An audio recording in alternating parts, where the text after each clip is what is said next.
In this video, I'll show you how to fix slow download speeds on your Windows 10 or 11 computer or laptop. The steps are simple, so let's get started. First, open the Start menu, search for Settings, and open it. From the left-hand menu, click Network and Internet, then select Wi-Fi. Choose your current Wi-Fi network, then scroll down until you see Metered Connection. Make sure this option is turned off, as enabling it can limit data usage and reduce your download speeds. Once you've done that, close the Settings window. Open the Start menu again, search for Data Usage, and open it. Scroll down and click Data Usage to see which applications are using your network.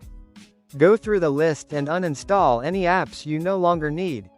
Some applications can run in the background and consume your internet bandwidth, which may slow down your downloads. If your download speed is still slow, open the Start menu, search for Control Panel, and open it. Set View by to large icons, then click Network and Sharing Center. Select Change Adapter Settings from the left-hand menu. Right-click your active Wi-Fi or Ethernet connection and choose Properties. Double-click Internet Protocol version 4. Select Use the following DNS server addresses, then enter the following values. *8888, then enter ***8844. Click OK to save the changes. Next, open the Start menu, search for Command Prompt, right-click it, and choose Run as Administrator. Type the following command and press Enter. ipconfig /flush DNS. Once the command completes, check your download speed again.